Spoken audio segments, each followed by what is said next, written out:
So I'm Alice Struffel again, and I'm happy to moderate these two panels of speakers today. Please note that any one of these speakers or the developers could speak for an hour or two, so we are having them all speak for about 4 minutes. But we want to give you a good overview, and we want to give you some good resources and people to talk to after this event that you can call upon, and maybe, they can speak at your house of worship. So I would like to call all of these people faith and housing heroes. So thank you for being here. As you listen, write down any questions that come to you, and our moderator of the Q&A, Elizabeth Hansberg, will go through the questions and ask questions at the end of these speakers and the developer panel. So I'd like to say, first of all, the people we're going to hear from are Cesar Covarrubias, Executive Director of the Kennedy Commission. Then we're going to hear from the Reverend Cindy Voien, Rector of St. Joseph Episcopal Church, Buena Park. And then we'll hear from a few folks at Blessed Sacrament Episcopal Church in Placentia. The Reverend R. Barrett Van Buren, who's the rector, Senior Warden Ned Bergert, and Junior Warden Tom Johnson. And just so you know, I'm going to have a little thing that says 2 minutes, 1 minute, wrap up. All right, so please go ahead, Cesar. Good afternoon, everybody. Kennedy Commission. Oh, sorry, thank you. Cesar Covarrubias, Executive Director of the Kennedy Commission. It's a pleasure to be here with all of you today. We are going to give a quick overview of SB4. I think the presentation should move forward with the slides. That's not it. Oh, you can say next. Okay. Yeah. Ready? So I think I want to start off just by acknowledging that as faith leaders, churches, affordable housing developers, you all have been the cutting edge of helping people for many years. So we don't need legislation to tell us how we can help people, but it certainly is useful when legislation is codified and it allows you to do your work a little bit easier. So we'll go over that really quickly.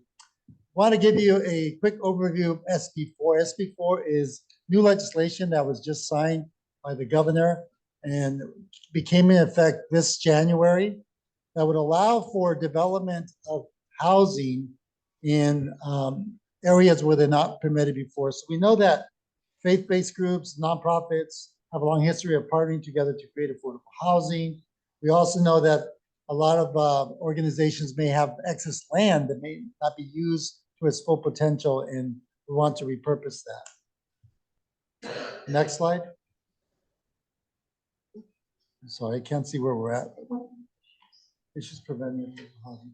So we know that the issues of prevention of affordable housing are mostly in the land use side here locally, right? You may have churches, sites that are available, they're large enough for development, but you can't build housing on them because they're institutional uses. So that's something that's been a constant struggle for property owners and partners. And we know that rezoning those lands is tricky. It costs money, it costs time. And here's a solution. The next slide presents you the information on SB4, which is the new legislation that was passed. It now allows religious institutions and nonprofit colleges to use those sites for housing by right. By right means that you're entitled to be able to build housing without going through any zone changes or any additional requirements at the city level. You still have to comply with local jurisdiction design standards and a variety of other standards that they have locally, but they have to be objective.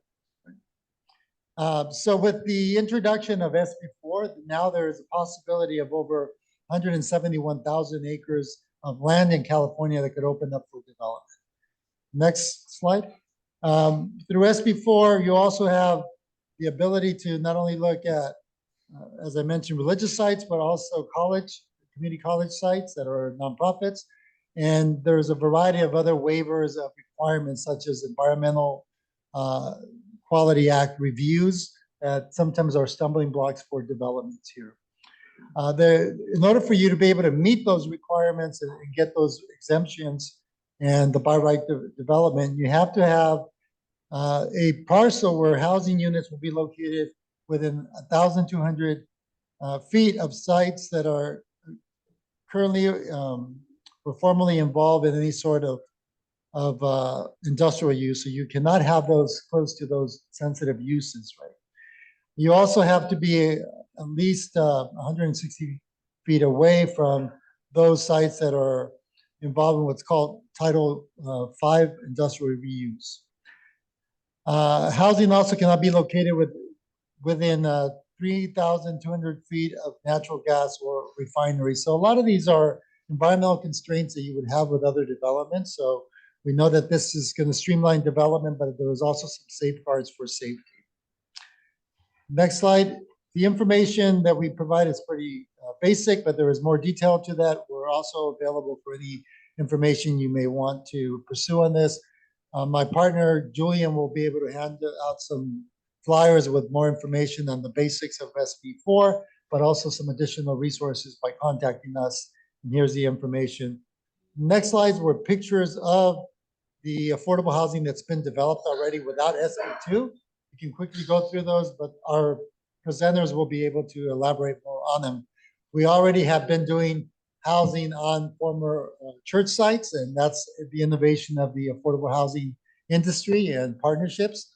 But now this will make it a lot easier to be able to streamline that process.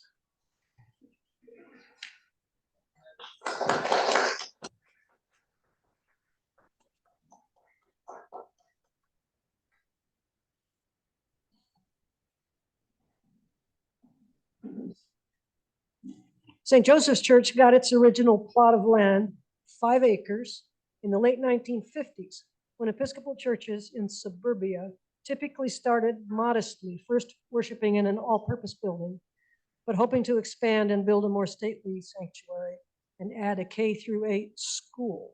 You bought 5 acres to do this. At St. Joseph's, only the first building, which remains as the sanctuary, and an office plus Sunday school complex came into being. The parish sold a portion of the land, leaving us an L-shaped lot, some of which remained literally fallow ground. And that empty field abutted the backyards of several houses.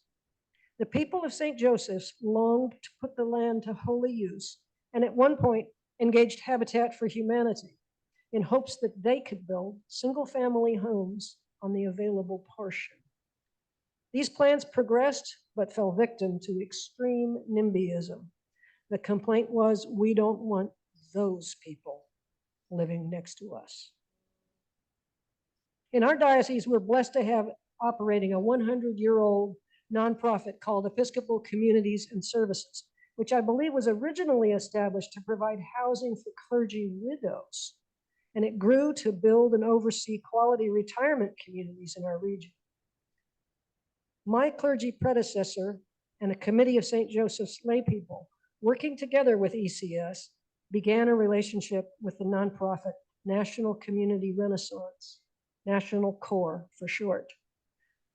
CORE developed a plan for a financially self-sustaining 66-unit affordable housing complex for our property, to be open to seniors 62 and over, and to include up to 13 units of permanent supportive housing.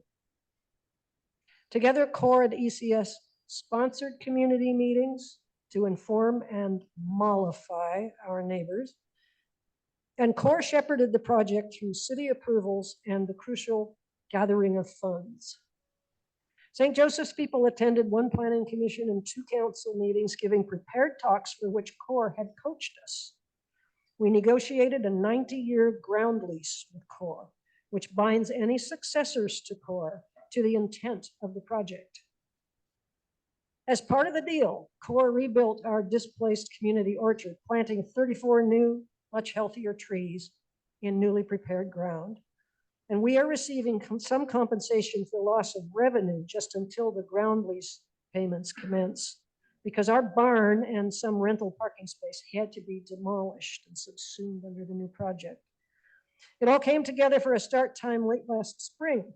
St. Joseph's rejoiced in a project that had cleared all the community, administrative, and financial hurdles and now would be built. So now we're watching the buildings go up as we prepare to meet our new neighbors and think and pray about how to make them welcome. We pray for the safety, harmony, and success of the construction crew, and we look forward with joy to full occupancy no later than early next year.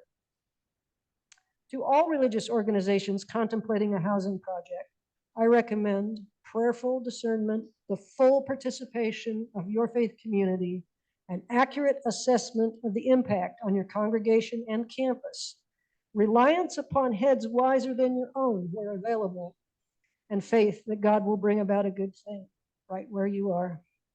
Thank you.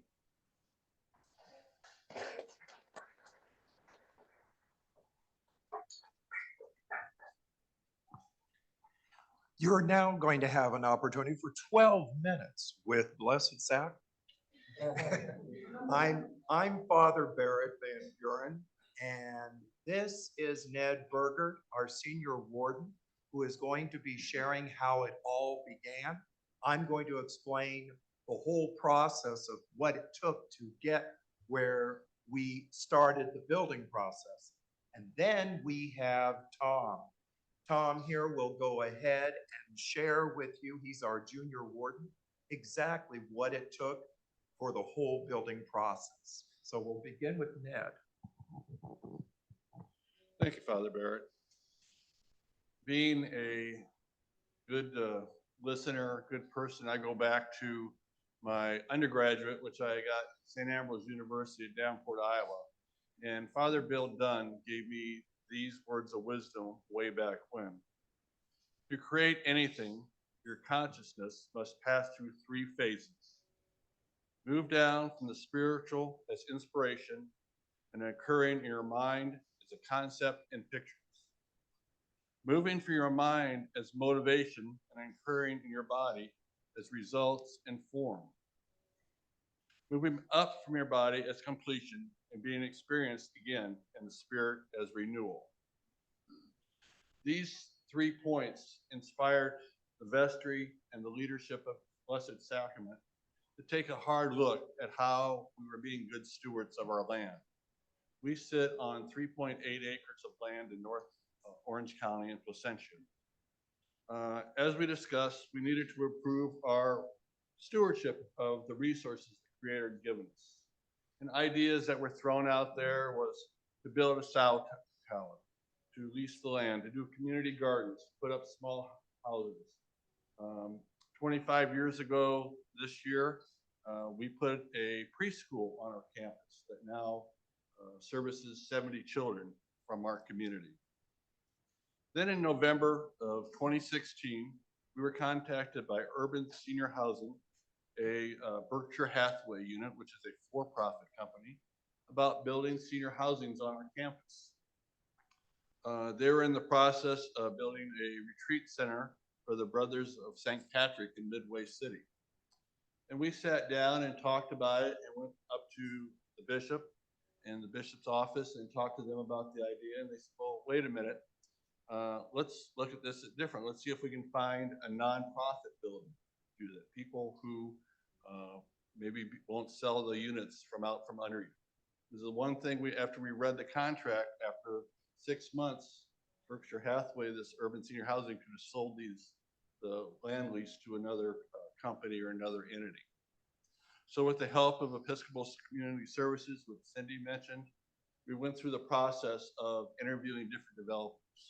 We had National Corps, Jamboree Housing, came and presented to us, and with much discernment, much discussion, we decided to use National Corps. So partnership with Episcopal Community Service, National Corps, we were able to move forward. One of the key questions we asked, and I invite all communities to do this, does this project facilitate the message and mission of the church /gospel? Are you truly reaching what the gospel is teaching us? Are we truly following the mission of our church? Because there will be a lot of pushback.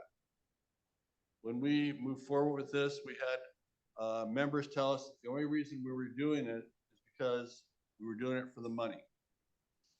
And we assured them over and over again, we're doing it for the ministry, for the mission of housing seniors. And in our case, we're doing 21 permanent supportive housing, which is individuals who are on the street and are being housed in hotel rooms for the last 2 to 3 months to transition them to be able to live in a home. I've talked to homeless people. I worked down at St. Paul's Sunday for their shower ministry and for their Sunday supper. And a lot of the people who live on the street don't feel comfortable living inside. So they just have to go on. So I would urge you to do that, to have that discussion, see if you're fulfilling your mission and how it fulfills the gospel. Father Barrett.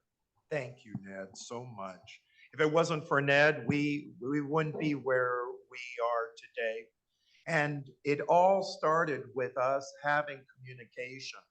When I came on board as the brand new rector almost 5 years ago, next month, we had to work together. There were a lot of people in the church that were not pleased with the idea of starting a new community. And so we had the wonderful work of CORE, National CORE and ECS work together with us to be able to get a design committee established, to get interaction going with our community, to also work with one of the most challenging moments, and that is with our Children's Learning Center, with CLC. We have a preschool. And with that preschool, we have 70 students that are coming in on a daily basis and require a definite mindset that took a lot of work and patience to go through a whole construction situation.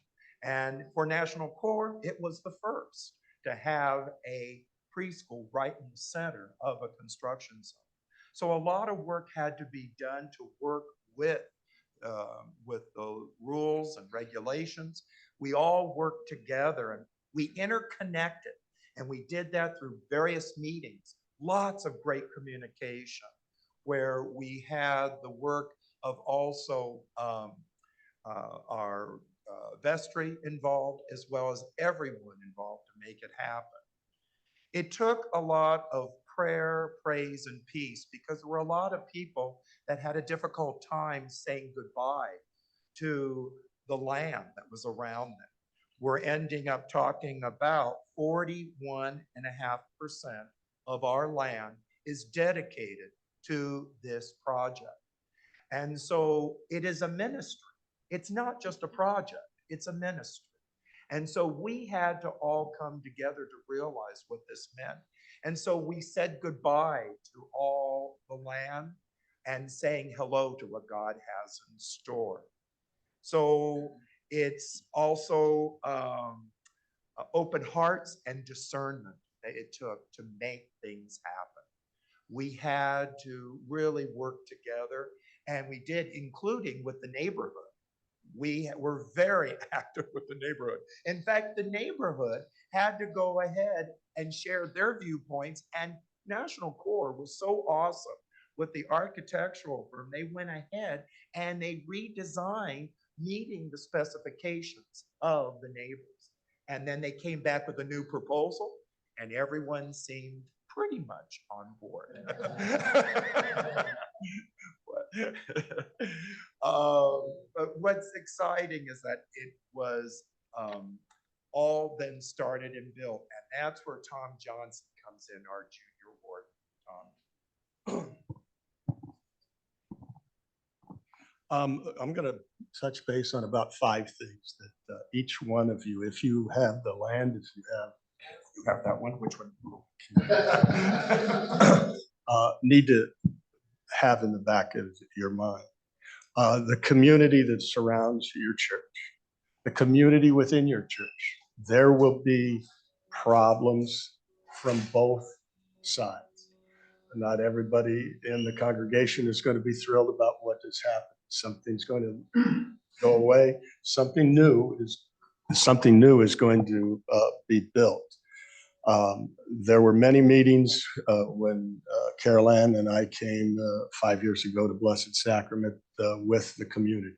We had to make design ramifications to meet their desires, stay within code, make sure that ADA, all the agencies that go into making this come through are taken care of,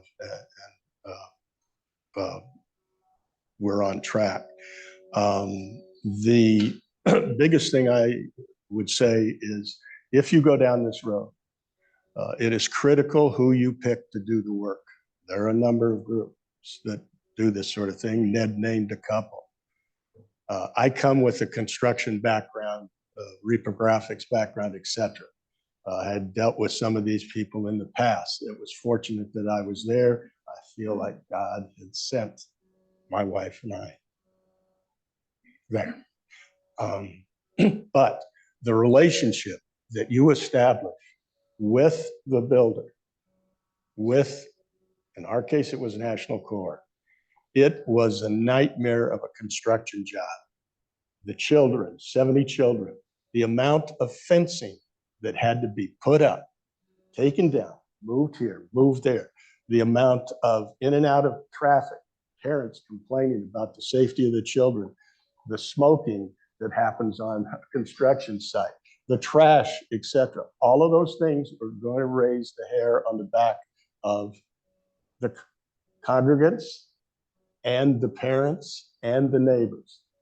But these gentlemen, you have to remember, and it is a ministry. It's doing God's work. Corps did backflips for us. I'll give you one simple example. You take a look and you start to read the construction contract. There are terms that are unique in those types of contracts, as is. Unfortunately, I think St. Joseph's found out that as is, there's a water table problem that was unbeknownst to the church, to the engineers, etc. That has to be accommodated. That now makes the original plans that you thought you were going to proceed forward, the timetable, etc. It's changing. It now becomes a design build. That is conflict with what the parishioners heard, what the neighbors heard, and what actually can be completed at the end. Corps was great in holding our hands. The neighbors around our 385 acres and make that come to fruition. This project was put back a couple of different times, but we are just around the corner. Latest date I had was the 21st of March, they'll be off. I think the biggest thing is if you have someone in your parish that has some sort of construction background, see if you can get them to be part of this project and this ministry. It will save headaches for you without question. And our grand opening, May 13th. Get it on your calendar.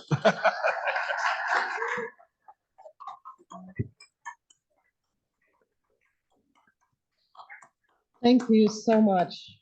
Wonderful to hear the faith perspective. Thank you. And you're doing God's work. And whatever faith you have, that's what we are doing. So I invite you to sit down, finish your lunch, and I'd like to have the builders up, please.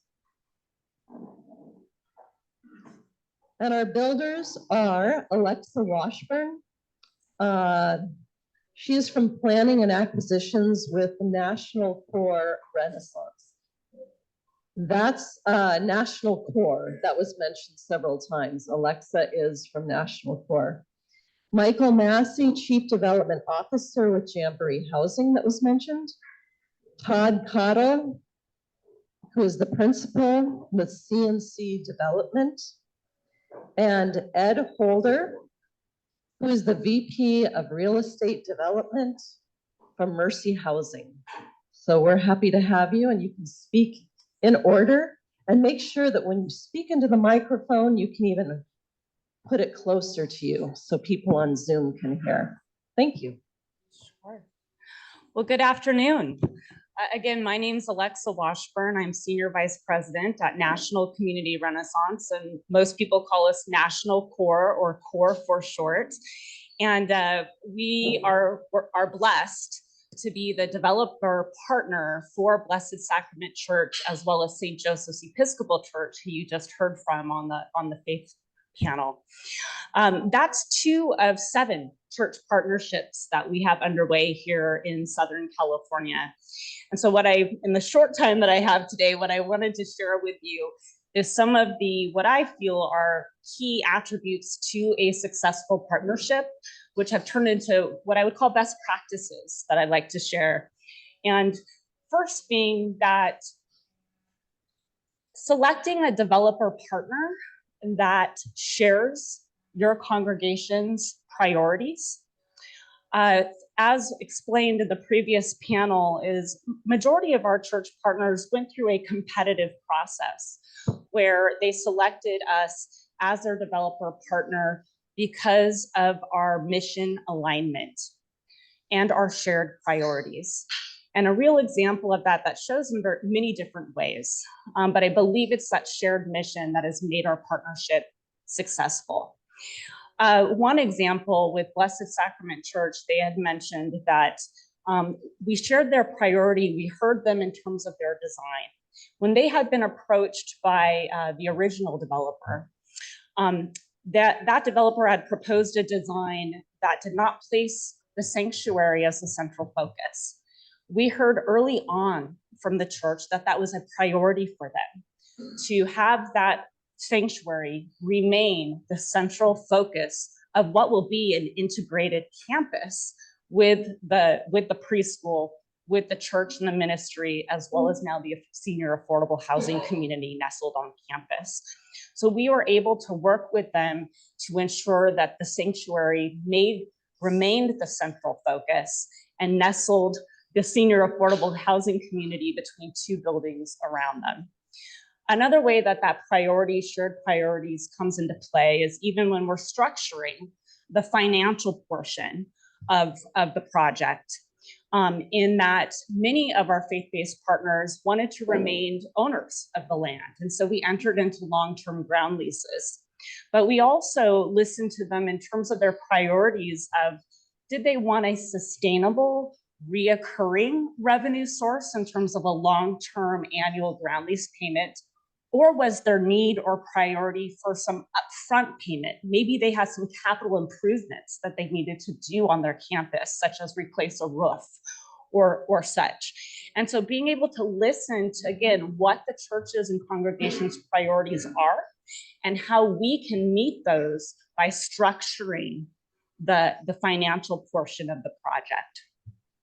I think secondly, and this was touched on, is what made a successful partnership is that the church identified a main point of contact and or established a committee, right, to really lead and guide the process internally and externally. That could be through your what exists as your normal church government structure. Or in this case, with Blessed Sacrament, they selected various members of the congregation, volunteered to serve on what was called the design committee to help guide the design of the project, but also act as a liaison between the other church congregation and the developer, right? Always displaying and being able to communicate within the congregation. I think with Reverend Cindy, she was the main point of contact for St. Joseph's Episcopal Church.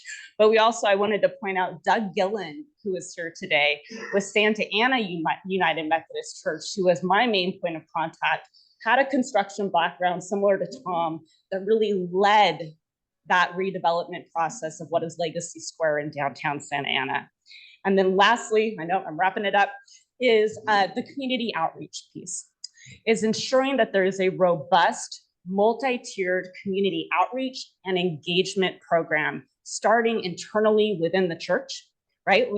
There may be some leaders, but also getting the rest of the congregation supportive, then working outwardly with your city partner, city staff, elected officials, but more importantly, your surrounding community. And once you can educate and train really the church congregation, then they can act as cheerleaders and champions for the housing within the surrounding community. So the best case going forward is I encourage you to reach out to representatives from the panel before you, other church partners that have had successful church partnerships and have been able to implement affordable housing. Go do a tour. Go tour some of these affordable housing communities that you're going to hear about from the panel today. Thank you.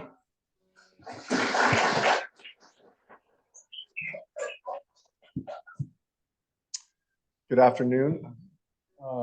I'm Ed Holder with Mercy Housing California. I'm our Vice President of Real Estate Development. We are just about there. That was a great summary. I mean, there's a few things that I might add, but that really I think encapsulates how you want to approach it and how we've approached our work. Just a little bit of background on Mercy. So we're a national not-for-profit organization. We were founded by the Sisters of Mercy about 40 years ago. And actually, just on one of the slides, one of our first faith-based partnerships was in the early 90s up in Daly City. We're a national organization. We work statewide in California, and it was what's called a HUD 202.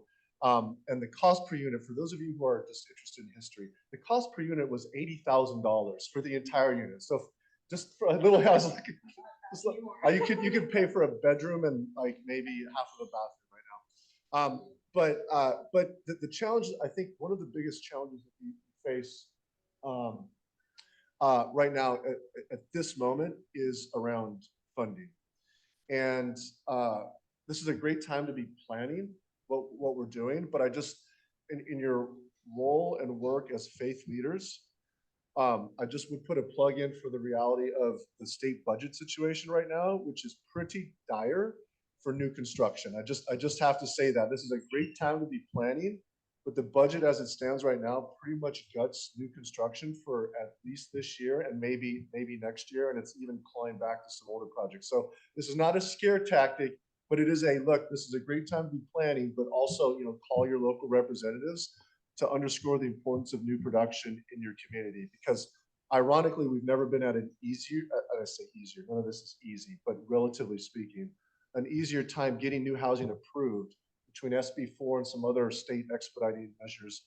Landowners and so there's a lot of paths forward where you're not getting, NIMBYs aren't shutting you down.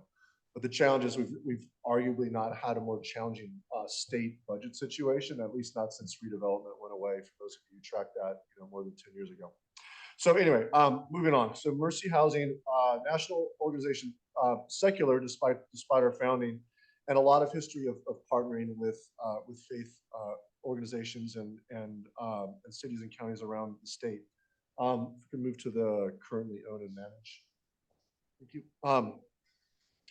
One of the questions you faced early on and was touched on is who's going to live there, and we found as we'll come to the campus here in a moment, but that was one of our biggest challenges, or consistently is one of our bigger challenges, is finding a population mix that everybody understands and you can articulate. And supportive housing is really critical in many of our communities, but it also entails a lot of education around operations and what is the property going to look like once it's built. And that's where many of our questions surface. So construction is hard, and you've heard why it's really hard. But then once you get through, how's it going to be set up for long-term success? So understanding parking mechanics and drop off and services, and really getting to that past the immediate, past the next 3 years. What does years 4 through 20 look like, and how are you setting the property and the operations and the finances up for long-term success? If we go to the Via St. Joseph slide, welcome to do a tour anytime. I don't know that we can do one necessarily today, but just to my left, we are redeveloping the mother house into 50 senior apartments. It's an adaptive reuse.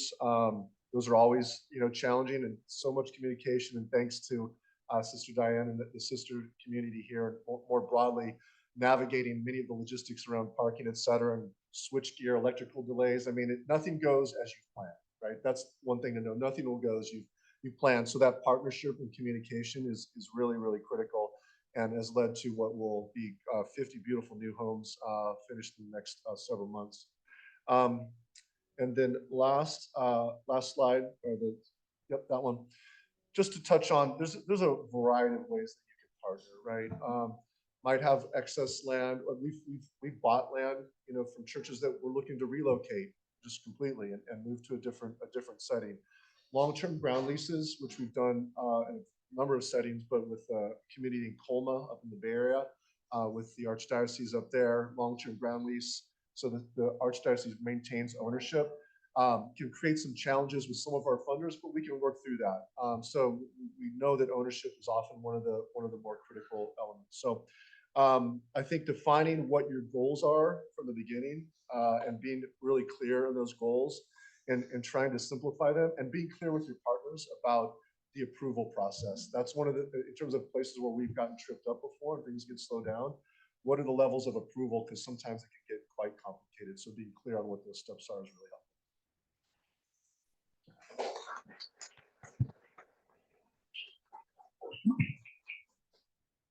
Hi, good afternoon. My name is Michael Massey. Excuse me. I am the Chief Development Officer of Jamboree. Jamboree is a 501c3 nonprofit affordable housing developer. I always have one note when I do any sort of public speaking that I tell people about myself. I'm going to add 2 more today for a reason, but first of all, I talk really, really fast. So I apologize, but I'm available I'll stay as long as you like for questions and answers afterwards, because I'm a much better conversationalist than I am a public speaker. 2 other notes I do want to add this afternoon. One, in the vernacular, I grew up as a PK, as a pastor's kid. My father was a Congregationalist minister who then 12 months after he retired was confirmed, baptized, and received communion in the Catholic Church. So I come from a very ecumenical background. So I'm very comfortable in the room today. And thirdly, Ned, I hate losing out ever, and I guess I don't mind losing out to National Core, but I grew up in Moline, Illinois. Like half my family are St. Ambrose Bees. If we'd known that, we could have done something. At any rate, all the folks here at the panel today are very, very respected developers, and I will say a lot of good things about them, not out loud, but I will say a lot of good things about them. And a lot of what I'm going to say, a lot of what I'm going to cover, Alexa and Ed have already covered, and you're going to hear some similar themes. They're about partnership, they're about honesty, they're about transparency, they're about making sure that you understand what it is, the deal that you're getting into. I want to stress and underline that what we do is extraordinarily complex. And I don't say that with any sort of false pride. This is the most complex real estate transaction that's done on a regular basis. It's everything that's hard about building market rate housing, plus you have a whole lot of government involvement and 7 layers of financing. So these are enormously complex projects. They are very dynamic. They change throughout the development process, and that will have an impact on the economics of the deal and ultimately who's living there and what is actually built. So choose your partner carefully, understand what it is what their mission is, what their priorities are, and be as candid as you can about that. The successful church project that we did, it was in Garden Grove with Garden Grove United Methodist Church. And it was a very long conversation. It was 2 years of talking and getting to know each other before we moved forward and started proposing anything. So a very familiar story. Garden Grove United Methodist Church has been there for decades, and it was facing a reduced congregation and an enormous amount of parking. They wanted to provide a community benefit, and part of the congregation felt we needed to provide housing for working families. Another part of the congregation thought we wanted to serve seniors. And on this vacant land, we said, well, we can do both. So again, you know who your partner is, and this was kind of a creative solution that we came up with. So we have one building that is reserved for seniors, another building that is reserved for families, but for funding purposes, it qualifies as a family project. Senior projects are harder to get financed. So this was a way for us to be able to get the deal financed and kind of serve both those masters. The other priorities are obviously the church, while wanting to be a strong community member and provide a community benefit, wanted to realize some economic gain for that. And as Alexa talked about, it's like, well, what does that look like? What does that mean? And it turned out what was very important to them was an ongoing, consistent, dependable stream of income from a ground lease payment. And that's great. And we thought we could make that work. But there's a problem. Early in these projects, they don't cash flow very well. There's not a lot of cash available. So, but we knew how important that was to the church. So we established and capitalized a reserve for the first 5 years of the lease to make sure that those payments would be there until ultimately the increased cash flow kicked in 5 years later. When I talk about complex, this is what I mean. This is one of 1,000 different facets that you have to think about and work with as you're working through these projects. But we knew that this was a priority for the church, and we worked with them. What we ultimately built, in addition to a senior serving building and a family serving building, we also brought in additional community partners. So Alzheimer's Orange, the Boys and Girls Club, we built community space for them to work with on our project, in addition to the residential uses. Again, this matched the church's mission, and it matched Jamboree's mission to provide community benefit throughout the whole building. Lastly, and this is a bit of personal pride, we won a gold nugget for this project, which was very highly coveted for me at the time. It's a design award given by the Pacific Coast Builders Conference, but we were very proud of that. This was something that again, we knew was important to the church, that this fit in with the community and was a jewel for the community, an asset to the community, and raised up the level of the community in addition to serving the residents there. It was a priority for the church, it was a priority for Jamboree, and something that we delivered. Again, I talk really fast, but I'm around to answer questions for as long as you like.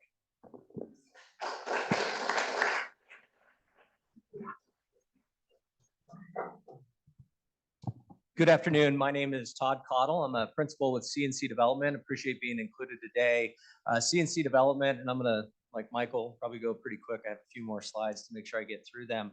CNC Development's been in the development business of affordable housing for over 30 years. We self-perform on our property management. We've never sold a community that we develop. We like to tell our partners, whether it's a local city, whether it's a church that we're working with, when you get us for life, you get us for the long term. So we make decisions relative to design, to ownership, to operations for the long term, and with the long term in mind.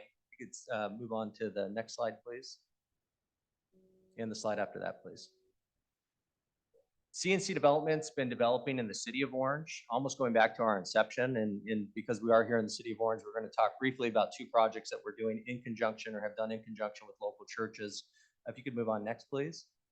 CNC Development, these are a sample of some of our developments here in the city of Orange. The development in the bottom right-hand corner, finishing up here in about a week, or hopefully 2 weeks. I think one of the things we heard is getting Edison to come out and install our meters and other stuff. So as long as Edison shows up within the next week, we should be moving residents in a couple weeks. If we can move on to the next two slides, please. The first partnership was with Orangeville Bible Church, and this was done a few years back. We're by the Mall of Orange, for folks familiar with the city, over off of Meats. If you could move to the next slide, please. Partnered with the Orangeville Bible Church to redevelop about 2.5 acres of their site. Got together with the congregation at that point in time, met with their elders, met with their session, talked to them really about what their needs were. Came to the conclusion, ultimately, the church had a need for an influx of new capital. They actually sold a portion of the property, but really designed this site, and working in conjunction with the other examples we've seen here today, to work in operation in conjunction with the existing church, which is the goal for the existing church to stay in its current location, maybe change how it's utilizing its property out there. Orangeville Bible Church, if you could move on to the next slide, please. served and had a strong local community outreach within this neighborhood in the city of Orange, one of the more challenging neighborhoods. So we got together with the congregation, said, how can we bring an influx of capital into your existing congregation, your existing church, help to rehabilitate the church, provide for additional open space for the church that was actually programmed a little bit more formally, and then provide for additional community space, which can be used within our affordable development, but also with the church on Sundays, on evenings, and then really kind of lift up the local outreach that they were doing within this portion of the city of Orange. And if you could slip 2 slides forward, please. We've got some photos of the development. One more, please. And laid it out where we have more heavily programmed open space, but also laid out to where we have a joint use facility that the church can use on Sunday. There's rollaway gates that they can use for their coffee after church services. A community center building that we use that provides not only social services for our residents, but can meet the needs of the church after hours on Sundays as well. You can scroll forward, please. And then the second one I wanted to talk to, and it's really thinking outside the box, is we get together with churches and congregations and meet and really put ourselves in their shoes. What are their needs at any given point in time? As I mentioned with Orangeville Bible Church, it was actually purchasing a portion of their property, which allowed the church to remain in its current location. They had gone through a congregation split previously prior to interacting and reaching out to them. To another example, which is even a little bit more outside the box of what we're talking about today, but thought it would be interesting to mention because not all churches, what we've found in the past, are actually housing sites, depending upon the local restrictions around the area that it's in, the land size of what we have. And so we're about halfway through a partnership with First Presbyterian Church of the city of Orange. Folks are familiar with it, right downtown, one of the 5 original church congregations here in the city of Orange. If you could move on to the next slide. The portion of the properties that are actually highlighted there were all at one point in time owned by the First Presbyterian Church. We have since bought the building on the bottom. It was a 1940s YMCA, YWCA. So if anybody went to the local Y here in the city of Orange, that's the building that you could remember going to as a child. Bought that from the church, which allowed them actually to pay off some existing debt that they had that were having a little bit more difficulty in servicing. Converted that over to an event wedding facility, which has been very successful, not only for the church, but for the downtown Orange area. And then we are pulling building permits this week on the portion of the blue in the upper left-hand corner. It's a 20,000 square foot was the original, a portion of it was the original church sanctuary that dates back to the early 20s, 1920s, that we're currently going through right now. If anybody's driven by it over the last few weeks, it's all just wood framing. It's not technically historical, but it's in that age era. It would be significantly cheaper and significantly easier if we could tear down the building, but that's not what we're doing. We're repurposing it into a 20,000 square foot mixed use facility, which is actually bringing in reoccurring revenue for the congregation.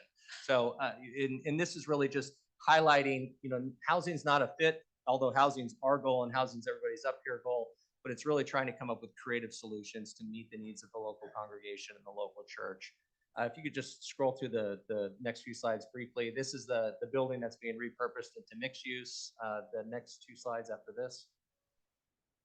And one more, and this just a facility or pictures of the facility that were repurposed into a wedding event center, which is interesting with certain congregations, some of the size that churches have of space that sometimes goes underutilized as well during other portions of the week. So with that, I would like to thank you for being included.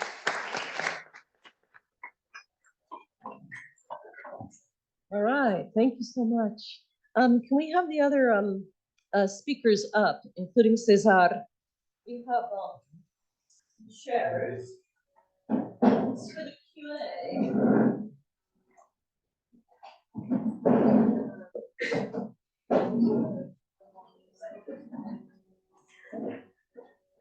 And at this time, as you come up, I'd like to present to you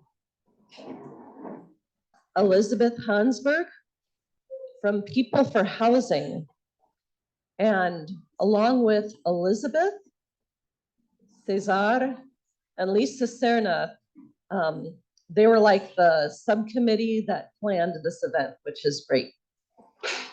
So that's wonderful. Okay. So at this time, can I have a couple of the volunteers collect any of the questions from the tables? If you have any questions from your tables, can you raise your hands, hold them up? Just questions on Okay. Great. And then if you can give those to Elizabeth. All right. So Elizabeth is going to take it from here and do the question and answer. We'll have about 15 minutes.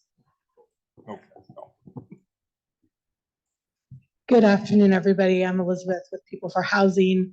I just want to say thank you to everybody who came today to tell your story about how we built more affordable housing in Orange County.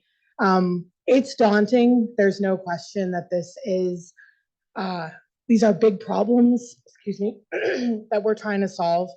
But we know that with man, things can be impossible. With God, all things are possible. So want to just lean into the opportunity that we have here with all of the potential land that exists between our common congregations, and go forward in hope that we will build more housing for the most vulnerable members of our community. So with that, if anybody has questions, so far I've only got 2, but please feel free to pass them up. Oh, online, okay. Okay, great. Do you have a? Okay. Oh, awesome. Okay, perfect. All right. As old age has come to me, I have to put on my reading glasses. So this says, hi, I know about that one, so I'm going to save that one to the end. Okay. It says there are tax credits for construction. How do you finance affordable housing on an ongoing basis? Looking at my developer friends over here. You don't. No, our goal when we underwrite these is that they are self-supporting. So they're subsidized only on a capital basis. So all the funding comes in up front, and then they're designed and underwritten to operate strictly on the lower rents as revenue to operate for the next 55 years. Okay. Does that include money for social services? Why do you have to complicate it? I'm sorry. These are important questions. That's a good, clean, simple answer. No. So if you're talking about permanent supportive housing for folks with special needs, oftentimes there is additional funding required for that. There are many different ways that you can fund that. One of the ways that we use often is by using project-based vouchers. Okay. Again, so if you have the commitment for vouchers at the very beginning, you don't have to worry about that subsidy on the Okay. Anybody else want to weigh in on that among my developer friends? So I'll just say that I am not a housing finance expert, but I liken it to the 7-layer cake or trifle or lasagna. There are multiple layers that go into it. And so when I think it was Michael said the most complex deal in real estate, he wasn't joking, but we have partners and leaders that can walk you through it. So thank you for that. Okay, next question. It sounds like most people are building quote unquote affordable housing for seniors. I can't read this handwriting. How are we is this a how? How are we as faith-based organizations building housing for homeless single men what is that, today? Well, how are we building housing for homeless? So looking at that specific population, which I think is they're getting at a PSH population for men. You can answer that? Okay, great. All right, thank you. Hi, my name is Lisa Cerna. I am from Flying Dutch First Nations Treaty 6 territory in Saskatchewan, Canada. I'm Plains Cree. I just recently helped, I'm sorry? She is. Yeah, I am. Oh, okay, like this? Can you hear it? All right. All right, again, my name is Lisa Cerna. So right now with the housing, what is happening is they have to call 211, and then from there, they're assigned a caseworker, and they go on to a list, and generally what they do is they wait about 1 year. And so these are single men that have been homeless for over a year, which means that they're not couch surfing, that they're not put up in hotels, or that they're not in cars. They're strictly homeless. And then so from there, what they do is after the year, if they're lucky, pretty much, then they move into a hotel. they get the voucher for the hotel. They get the voucher for the hotel, I believe, for up to 3 months. And then after the 3 months, then if an affordable housing unit becomes available, then they get placed in the housing unit. So I think that's great. That's like the pathway that the person goes through to get placed in housing. But I think what this question is actually getting at is, how do we build for that subpopulation? Sure, and I can help answer that. Is I know many of the examples that you heard today were age-restricted senior affordable housing, but really there is a spectrum of housing being built with our church partners. It's primarily what the priority is for that specific church in terms of the target population that they want to serve. So we do have, for example, the partnership with the Santa Ana United Methodist Church at Legacy Square. You know, they have been serving the downtown Santa Ana community for over 100 years and serving families. So their target population, their priority population that they wanted to serve was families. And so Legacy Square contains a mix of 1-bedroom, 2-bedroom, and 3-bedroom apartment homes, you know, for single individual households as well as families. Another instance is down in San Diego, our partnership with Nestor United Methodist Church. That project is an entirely 100% permanent supportive housing, meaning it's all, you know, 1-bedrooms or studios. That particular congregation chose to prioritize and want to serve individuals who are homeless or at risk of being homeless. And so we were able to design a project. So I think any of the developers here are qualified, well-respected, and would work with the church congregations, right, to build and finance a community for a target population that you want to serve. So that there are developments underway out there. We just maybe didn't highlight them today. Okay, great. Yeah. And Michael touched on this as well. I think with the senior family mix, many of the communities now are actually a mixed population. So it might be family with a set aside. Our senior community here has a set aside. About 1/3 of the units will be for formerly homeless seniors. So finding that mix is often the way that both meets multiple needs of a congregation, meets the financing needs, because it's very complicated to line up the financing. And in some cases, oftentimes 100% permanent supportive housing brings on the services and other challenges that can be and are increasingly more difficult to operate in this environment. And so finding mixed populations is something to consider. So then kind of everybody wins as well. And it often ends up being a more balanced community. Great. This question, I think, is actually getting at kind of an elaboration on the financing. So, okay. So this one says, I think this would be good to explain debt service. It says, what will the rent be, and will all the rent go to the builder? And I know the answer to that question. The question is no. The rent will go to pay the debt service, but that's as much as I know. So you take it from here. So yeah, the rents as they're paid, we refer to as the cash flow from the operations. After you pay all your expenses, you get down to your cash flow. As we're looking at a development initially, and what Michael was sharing is we're really underwriting these projects up front to be sustainable over the long term. So we calculate what the debt service would be, which is the same as somebody's first trust deed on their home. That rent payments go then to pay that first trust deed. And then depending upon the mix, depending upon the funding sources, and this can get very widely, but if you would have, say, a ground lease scenario, a portion then of that monies is also going to pay your ground lease. Or let's say you didn't have a ground lease, and similar to our example that I gave with Orangeville Bible, we purchased the property. Well, in order to purchase the property, we had to borrow money from the city of Orange. And so a portion of that cash flow, that residual cash flow, is going to actually pay back the local city over a long period of time, sometimes up to 55 years, to pay back those other funding sources that you have, which could be the city, the county, the state, private organizations. There's a lot of, as Elizabeth was saying, is a layer cake of financing that we have to bring together to make these projects come to fruition. Awesome, thank you. Go ahead. Yes, Ruben online asks, I believe it was Michael who mentioned that senior housing projects are more difficult to get financing. Why is that?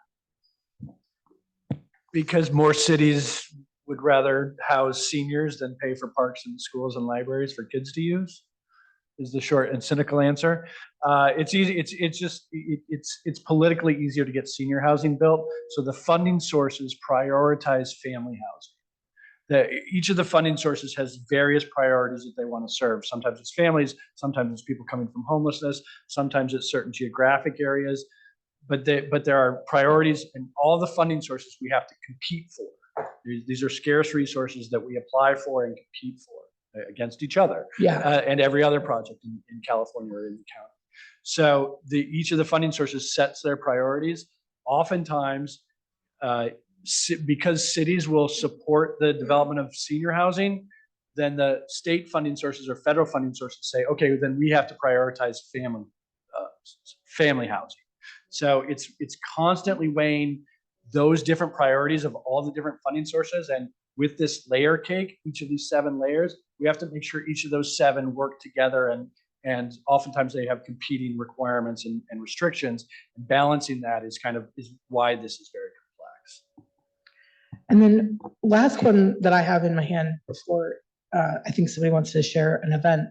Can you talk about how you set the rents or how the rents are set? Because I mean, really, you are assembling the land, labor, and capital to bring these housing units online, to put roofs over people's heads. But at the end of the day, it's not like you're choosing the rent. So can you give a little bit of background on how that gets set? Okay. To add to the theme of complexity, our rents are set by our funding sources is probably the simplest way to answer it. The state who we all go to for tax credits will have their own financing requirements of where our rents need to be set. When I say rents, it's a variety of rents, sometimes 4 to 5 different rents for each bedroom type that you have, and then across your bedroom type. So let's say you have 1, 2, and 3 bedrooms, 4 different rent types, you have 12 different rents within your building at any given time. Those rents change every year on an annual basis based upon county median income. So for Orange County to Riverside County, that changes on an annual basis. And then to further add to the complexity is that may be what the requirements are for the state, but working with, say, the local city or working through state density bonus law or working through other financing tools and entitlement tools can get an even further layer of complexity around your rents. But they're set based upon county median income is really kind of the base answer, and then that changes on an annual basis. Okay, great. Yeah.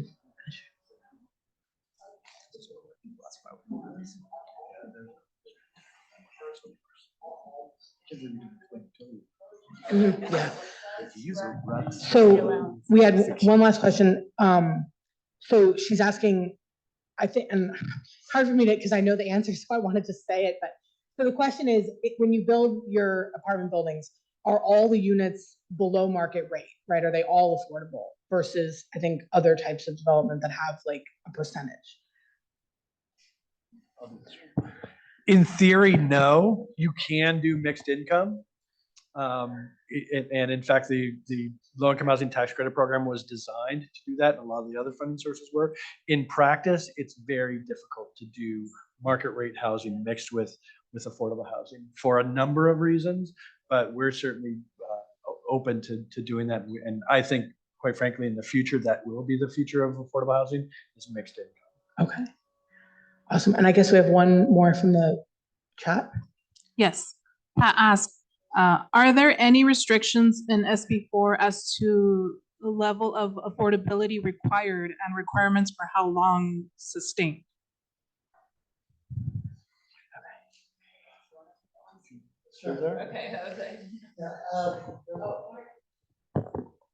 The developments are geared for 100% affordable developments.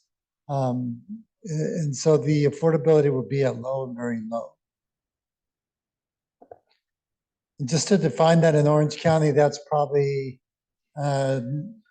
making anywhere from 30,000 or no income to about 70,000. Is that correct?